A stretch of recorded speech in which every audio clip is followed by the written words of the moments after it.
Hi my dear students, चलिए देखिए जो हम आपको अभी ये भैया पढ़ा रहे हैं 10th की केमिस्ट्री में जो हमारा चैप्टर चल रहा है जिसका नाम है धातु एवं अधातु,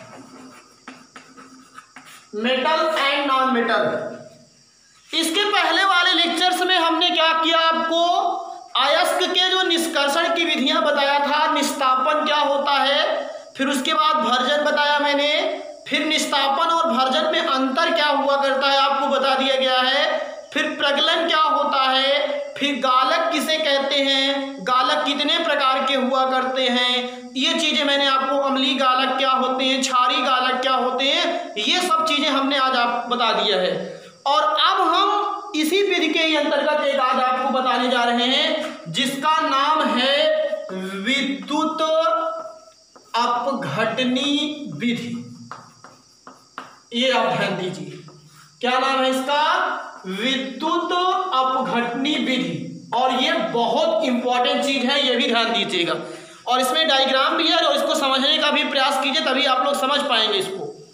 या इसको आप लोग एक तरीके से और कह सकते हो, इसका एक नाम और है अति शुद्ध, एक चीज इसके नाम से और इसको जाना जाता है अति शुद्ध कॉपर प्राप्त करने की विधि। दो नामों से जाना जाता है। तो चलिए शुरुआत करते हैं हम इस चीज को, विद्युत अपघटनी विधि और या तो अति शुद्ध कॉपर प्राप्त करने की विधि। सुनिए पूरी बात को। जब हमको किसी भी धातु को अत्यंत शुद्ध प्राप्त करना होता है, बहुत ज्यादा उसको शुद्ध प्राप्त करना है, जैसे आपको बता दें कि इस विधि द्वारा लगभग 99.98, मेरी बात को समझने का प्रयास कीजिएगा, 90.998% क्या होता है, शुद्ध धातु आपको प्राप्त हो जाती है इस विधि द्वारा। तो इस विधि में करते क्या है ये आपको समझना है। इस विधि द्वारा अत्यंत शुद्ध धातु को प्राप्त किया जाता है। और हम टारगेट किसको कर रहे हैं, कॉपर को, तो कॉपर को नाम कर देंगे, ऐसा सबका कर सकते हो। तो इस विधि द्वारा अत्यंत शुद्ध कॉपर लगभग 99.8% प्राप्त होता है। ध्यान दीजिए, इस विधि द्वारा अत्यंत शुद्ध, बहुत प्योर, जान लीजिए 99.98% कॉपर प्राप्त होता है। ये तो पहली चीज हो गई, बहुत इंपॉर्टेंट है, समझने का प्रयास कीजिएगा। इस विधि द्वारा अत्यंत शुद्ध, बहुत प्योर क्या हुआ करता है, 99.98% शुद्ध कॉपर प्राप्त होता है।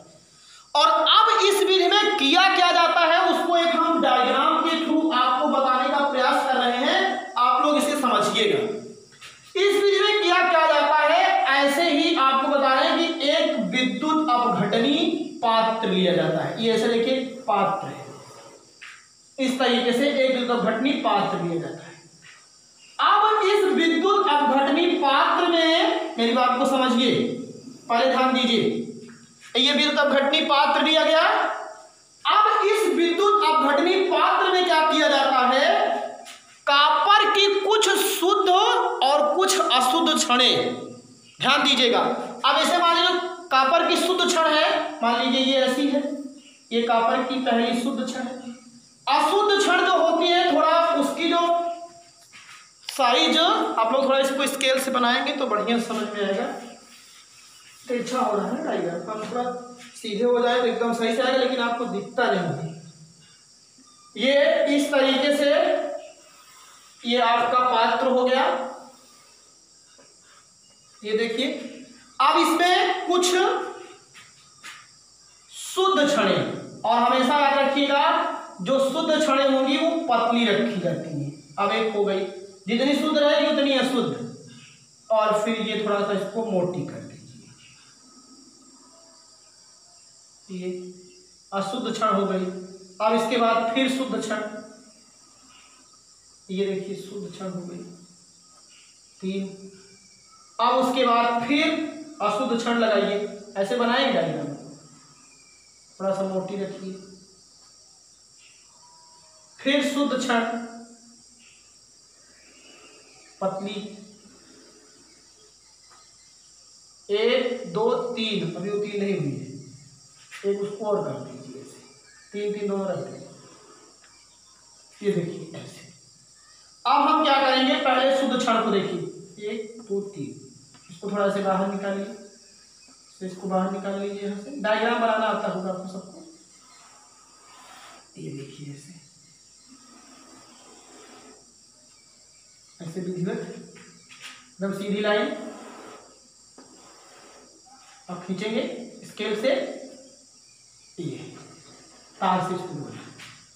अब इसके बाद ऐसे अशुद्ध क्षण जो होंगी, ये डायग्राम इसमें मेन है, इसको यहाँ से ऊपर ले लेंगे, थोड़ा सा इसको ऐसे ऊपर ले लेंगे, ऐसे इसको ऊपर लीजिए, और इसके बाद यहाँ से इसको ऐसे बाहर निकल आएगी ना पीछे से, बैक से, और फिर इसको भी ऐसे कर दीजिए। क्या दिक्कत है, विधिवत हो गया नहीं, बढ़िया सा करेगा। कुछ लोग इसको ऐसे कर देते हैं, डिजाइन बना देते हैं, ये ऐसे आप भी कर दीजिए, कितना अच्छा है। ये ऐसे, फिर ये ऐसे बना लीजिएगा विधिवत तरीके से। कॉपर की हमने क्या लिया, कुछ इसमें शुद्ध क्षण, और अब इसमें क्या किया करते हैं, कुछ हमने कैसे लिया, अशुद्ध क्षण। ये ऐसे डायग्राम बनेगा। अब ये जो है, ये क्या है आपकी बताओ, शुद्ध क्षण। क्या है आपकी, ये शुद्ध क्षण है। और ये थोड़ा सा इसको आप ऐसे डिजाइन दिखा दीजिए, और अच्छा अगर दिखाना चाहते हैं तो। ये कौन सी कॉपर की है आपकी, अशुद्ध क्षण, अशुद्ध क्षण। और अब इन क्षणों को क्या किया जाता है, कॉपर सल्फेट के अम्लीय विलयन में डुबो दिया जाता है। ये देखिए इसी में डुबो देंगे, ये विलयन है कॉपर सल्फेट का अम्लीय विलयन। एकदम पूरा जब तक समझ में आएगा नहीं छोड़ेंगे, जान लीजिएगा विधिवत तरीके से।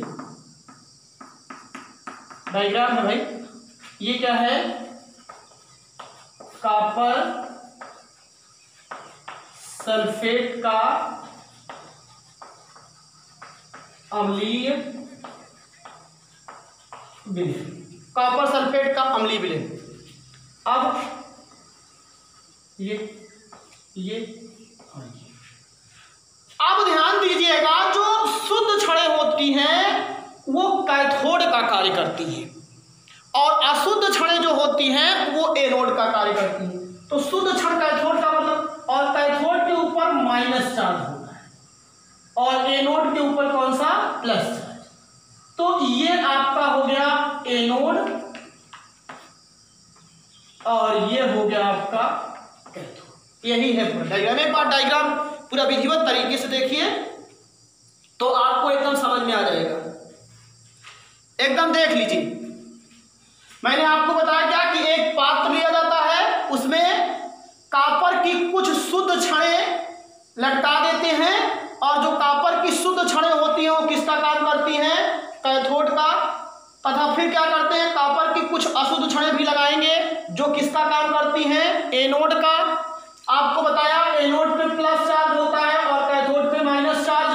अगर आपको ऐसा नहीं समझ में आता तो कैथोड का मतलब सी, एनोड का मतलब प्लस ए, और चार्ज दो होते हैं, एक प्लस माइनस और एक प्लस। इसको अगर आप माइनस है ना ये, और ये प्लस है, तो माइनस को ऐसे पकड़ के थोड़ा कर दीजिए तो ये क्या बन गया, सी। इसका मतलब कैथोड पे माइनस चार्ज, समझे।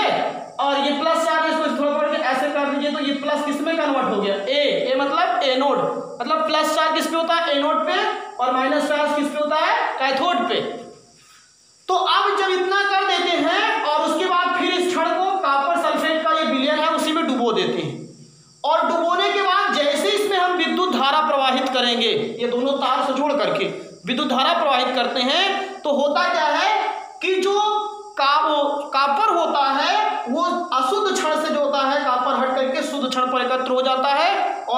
अशुद्धियां जो होती हैं वो पात्र के पेरी में एकत्र हो जाती हैं। यही इसका पूरा मतलब है, जान लीजिएगा। प्राप्त होता है इसमें, अब लैंग्वेज पहले लिख दो तब उसके बाद आपको और समझाऊंगा। इसमें कॉपर की शुद्ध छड़ें किसका काम कर रही है? कैथोड का कार्य, जबकि अशुद्ध छड़ें एनोड का कार्य करती हैं।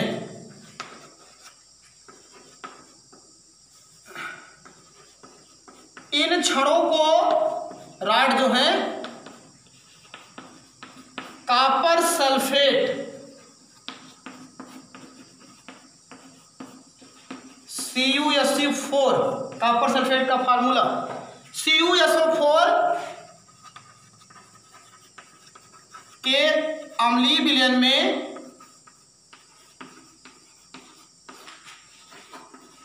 डुबो दिया जाता है या लटका दिया जाता है। अब समझ में आया? इस विधि द्वारा अत्यंत शुद्ध 99.98% कॉपर प्राप्त होता है, जिसमें कॉपर की शुद्ध छड़ें कैथोड का कार्य करती हैं, जबकि अशुद्ध छड़ें एनोड का कार्य करती हैं। और इन कैथोड की एनोड और जो कैथोड छड़ें हैं, इनको कॉपर सल्फेट के अम्लीय विलयन में क्या किया गया है? डुबो दिया गया है। और जब विद्युत धारा प्रवाहित करते हैं, ध्यान दीजिएगा, अब छड़ों की सहायता से या एनोड एवं कैथोड की सहायता से, एनोड एवं कैथोड की सहायता से विद्युत धारा प्रवाहित करने पर देखते हैं कि, या प्रवाहित करने पर अशुद्ध छड़ से कॉपर हटकर, अब वो धीरे धीरे मोटी हो जाएगी, छड़ से कॉपर हटकर शुद्ध छड़ पर जमा हो जाता है या एकत्र हो जाता है। और अशुद्धियां, अब अशुद्धियां इसमें किसकी किसकी पाई जाती हैं? जैसे अगर इम्प्योरिटीज की बात करते हो तो आयरन की, निकिल की, जिंक की, ये क्या हो जाती हैं? अशुद्धियां पात्र की सतह में एकत्र हो जाती हैं।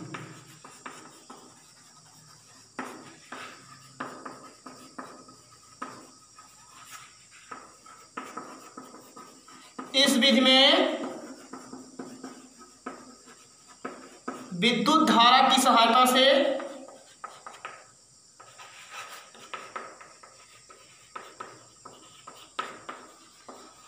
शुद्ध धातु प्राप्त की जाती है।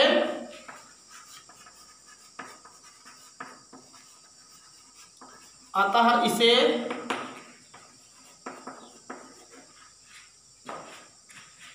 विद्युत अपघटन कहते हैं, या विद्युत अपघटन या विद्युत वियोजन।